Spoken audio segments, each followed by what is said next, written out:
We are back with sad news on News 1575. Don't let beautiful Tehran become Gaza. Iranians tell of shock and confusion. Long queues at petrol stations and bakeries. Long lines of cars trying to escape the capital. And long, frightening nights. Residents of Tehran, still shocked by Israel's sudden attack on Iran in the early hours of Friday morning, speak of fear and confusion, a feeling of helplessness and conflicting emotions. "We haven't slept for nights," a 21-year-old music student told me over an encrypted social media app. "Everyone is leaving, but I'm not. My dad says it's more honorable to die in your own house than to run away." Danya, she doesn't want to reveal her real name, is one of many Iranians now caught in a war between a regime she loathes and Israel, whose destructive power in Gaza she has witnessed on screen from afar. "I really don't want my beautiful Tehran to turn into Gaza," she said. As for Israeli Prime Minister Benjamin Netanyahu's call on Iranians to rise up against their clerical leadership, she has a firm response. "We don't want Israel to save us. No foreign country ever cared for Iran," she said. "We also don't want the Islamic Republic." Another woman said that at first she had felt a strange excitement to see Israel kill Iranian military officials so powerful that she thought they would live forever. "Suddenly that image of power was shattered," she told BBC Persian. "But from the second day, when I heard that regular people I didn't know, people like me, had also been killed, I started to feel sorrow, fear and sadness." And she said her sadness turned to anger when she heard that the South Pars gas field had been hit, fearing that Israel was trying to turn Iran into ruins. For the first time in her life, she said, she has started to prepare for the idea of dying. More than 220 people, many of them women and children, have been killed since Friday, according to the Iranian authorities. Israeli authorities say Iranian missiles have killed at least 24 people in Israel over the same period. Unlike in Israel, there are no warnings of imminent attacks in Iran, and no shelters to run to.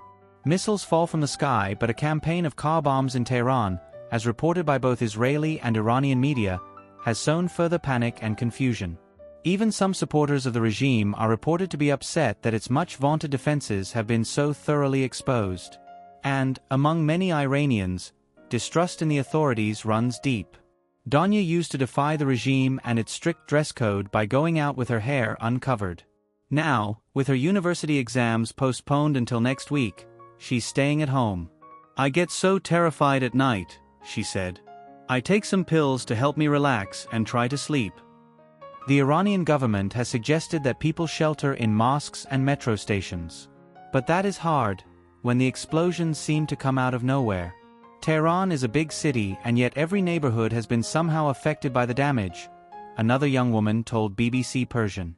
"For now, all we do is check the news every hour and call the friends and relatives whose neighborhood has been hit to make sure they are still alive." She and her family have now left their home to stay in an area where there are no known government buildings. But you never know, in a country like Iran, who may be living next to you. "The Israeli assault has divided Iranians," she said, with some celebrating the regime's losses, while others are angry at those cheering Israel on. Many Iranians keep changing their minds about what they think. Divisions are bitter, even among some families. "The situation feels like the first hours after the Titanic hit the iceberg," the woman said. "Some people were trying to escape, some were saying it wasn't a big deal, and others kept dancing." She has always protested against Iran's clerical rulers, she told the BBC, but sees what Netanyahu is doing to her country as inexcusable. Everyone's life, whether they supported the attacks or not, has been changed forever. Most Iranians, even those who oppose the government, have now realized that freedom and human rights don't come from Israeli bombs falling on cities where defenseless civilians live. She added, "Most of us are scared and worried about what's coming next. We've packed bags with first aid supplies, food, and water, just in case things get worse." Israel says the Iranian armed forces have deliberately placed their command centers and weapons inside civilian buildings and areas. Members of Iran's large diaspora are also worried. "It's hard to convey what it's like to be an Iranian right now," says Dora Katibi-Hill, a Leeds-based women's rights activist and researcher who is in touch with family, friends and other anti-regime activists.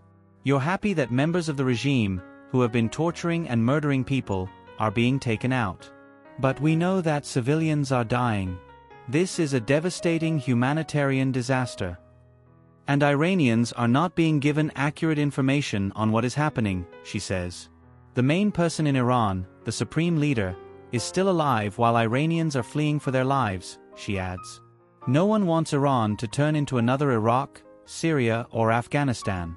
None of us wants this war. We don't want the regime either. Updates. Israel, Iran continue missile attacks. 144 killed in Gaza. Israel says it struck about 40 sites in Iran. Israel says 24 people have been killed in Iranian strikes, while more than 240 people have been killed in Israeli strikes on Iran. Iran's Supreme Leader Ali Khamenei says Iran would not accept an imposed war, and warned that U.S. involvement in attacks on Iran would bring irreparable consequences, as Trump continues to suggest that the U.S. could enter the war against Iran. Israel has continued to carry out deadly attacks in Gaza, with 144 bodies brought to hospitals in the last 24 hours and at least 70 Palestinians killed after Israeli forces opened fire on a crowd of Palestinians waiting for food assistance near Khan Younis. Iran denied Trump's claim that Iranian officials asked for a meeting at the White House, saying, "The only thing more despicable than his lies is his cowardly threat to take out Iran's supreme leader." The streets of Tehran are telling a story of chaos. Suitcases dragged across pavements, a single mother holding her young son with one hand while balancing a blanket and pillow in the other, heading into a subway station to spend yet another night underground. With no shelters, alerts, or public evacuation plans, young Iranians are turning to the only safe space left as Israel attacks Iran: the internet and chat apps like Discord and WhatsApp.